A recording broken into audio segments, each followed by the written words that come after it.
네, 오늘은 7월 27일 월요일입니다. 새벽 예배 나오신 성도님들을 환영합니다. 말씀 나누기 전에 함께 공동기도 제목으로 기도하겠습니다. 배옥준 집사의 병상에 함께 하셔서 통증이 없게 하시고 하나님의 위로와 힘을 부어주십시오.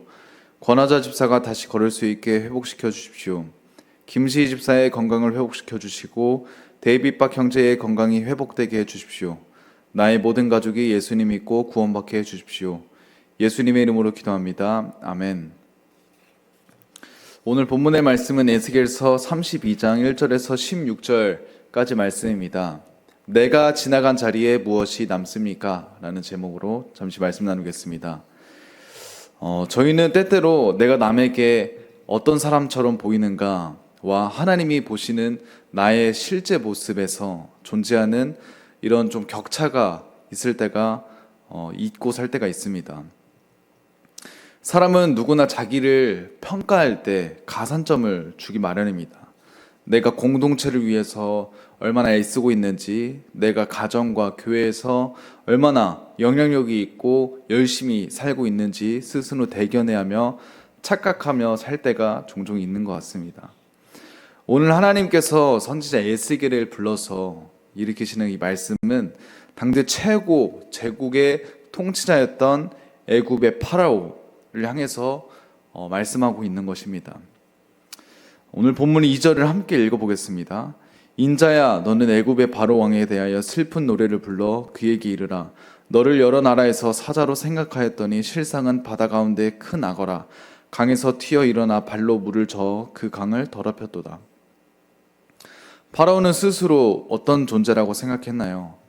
열국을 호령하고 자기 백성을 보호하면서 정글을 지배하는 젊은 사자로 생각을 했습니다. 주변 나라도 이 애굽 나라, 특히 파라오를 보면서 부요하고 막강한 부대를 가지고 있는 그 나라, 젊은 사자, 그런 사자라고 불러주었습니다. 그렇지만 세상을 통찰하는 하나님의 눈에 비치는 이 파라오의 모습은 어떤 모습이었나요? 하나님은 그를 향해 너는 사자가 아니라 물을 더럽히는 바다의 악어, 여기서 말하는 악어는 괴물이라는 단어로도 사용이 됩니다. 라고 폭로를 하고 있습니다.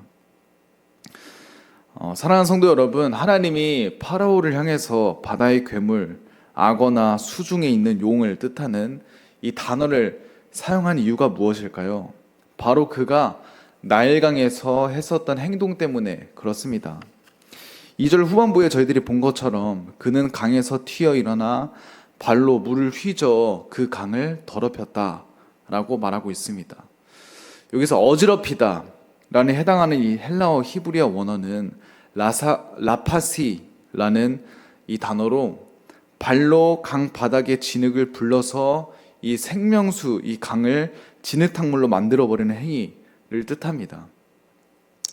애굽에서 나일강은 어떤 곳인가요?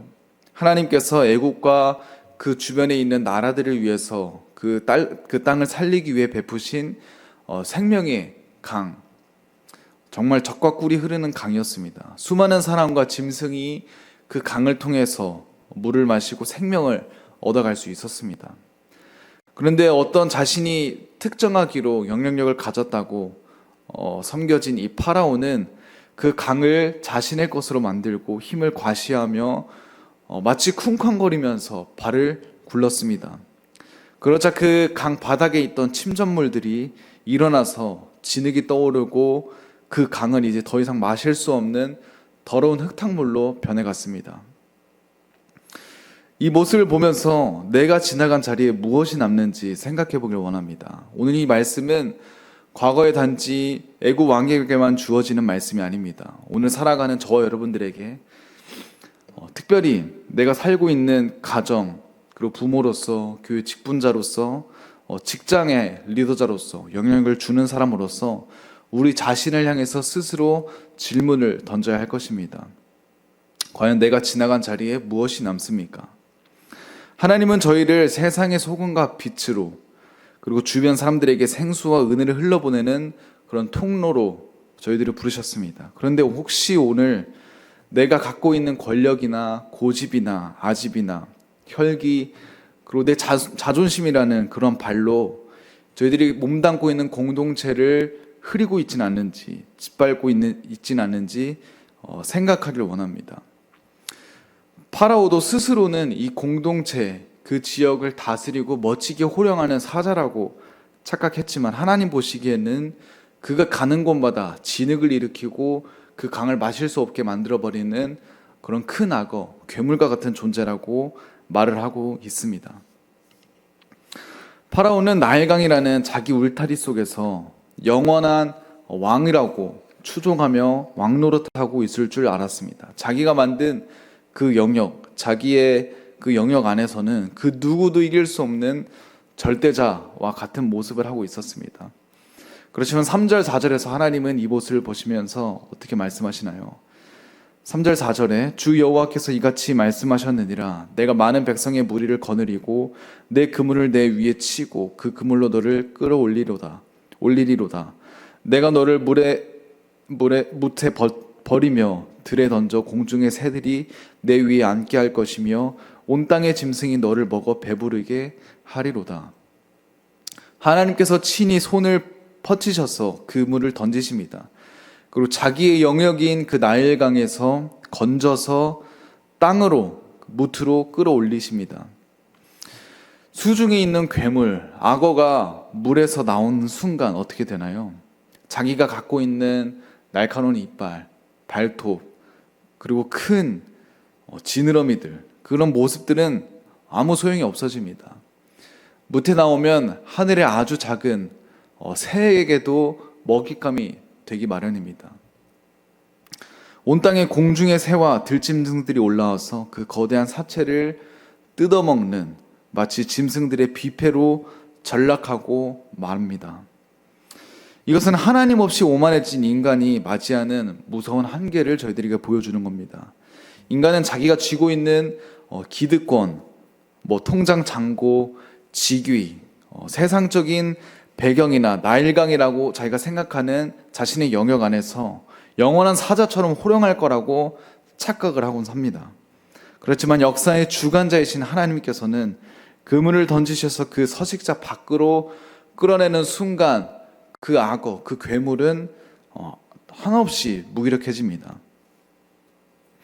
오늘 본문의 가장 강력한 반전은 13절과 14절에 등장합니다.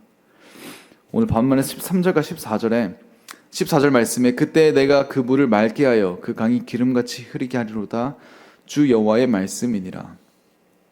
여기서 맑게 하다라고 사용된 히브리어 샤카는 불순물과 흙탕물을 가라앉히다, 침전시키다라는 뜻을 가지고 있습니다.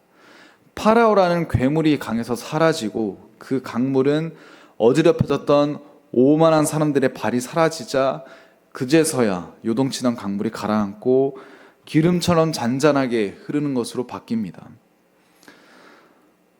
사랑하는 성도 여러분, 이 침전은 애굽이 스스로 회개해서 얻는 영광이 아닙니다.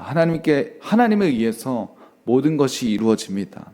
하나님에 의해서 높이 쌓았던 그 오만이 꺾이고 완전히 텅 비어버린 마치 죽음의 정적이 이 강에 흐르게 되는 겁니다.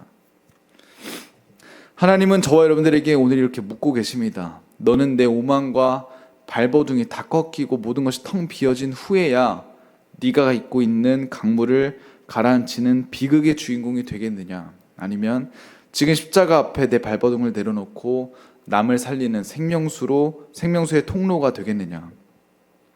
우리가 내 힘을 과시하려고 공동체에서 발을 굴리고 흙탕물을 일으키는 것이 아니라 우리가 십자가 앞에서 내 혈기를 내려놓고 내 오만을, 내 욕심을 가라앉히면 비로소 우리 안에서 성령이 역사하시는 잔잔한 기름 같은 은혜가 흘러갈 것입니다.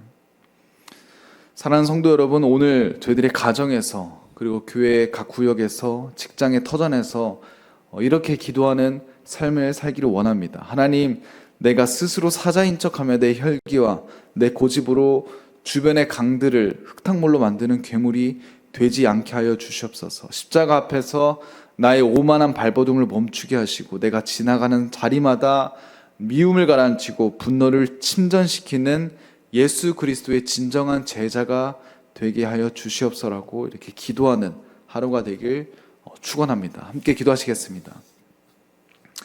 사랑의 하나님 감사합니다. 오늘도 주님의 말씀을 통하여서 저희들을 인도하시고 저희들을 깨워주시니 감사합니다. 특별히 오늘 과거에 있는 구약의 애굽의 왕 파라오에게 선포하신 그 심판의 메시지를 들으며 저희들에게 깨워주십니다. 주님의 말씀이 저희에게 다가오게 하시고 애굽 왕을 향한 그 교만과 오만의 모습을 벗어버리라고 선포하신 그 심판의 메시지가 오늘 저희들에게 경각심을 갖게 하시며 다시금 십자가 앞에 내려놔 내 혈기와 내 욕심과 내 자존심을 내려놓고 온전히 주님께서 인도하시는 생명의 통로의 나무가 생명을 전파하는 그 통로가 될 수 있도록 주님께서 인도하시며 함께하여 주시옵소서. 감사합니다. 예수님의 이름으로 기도합니다. 아멘.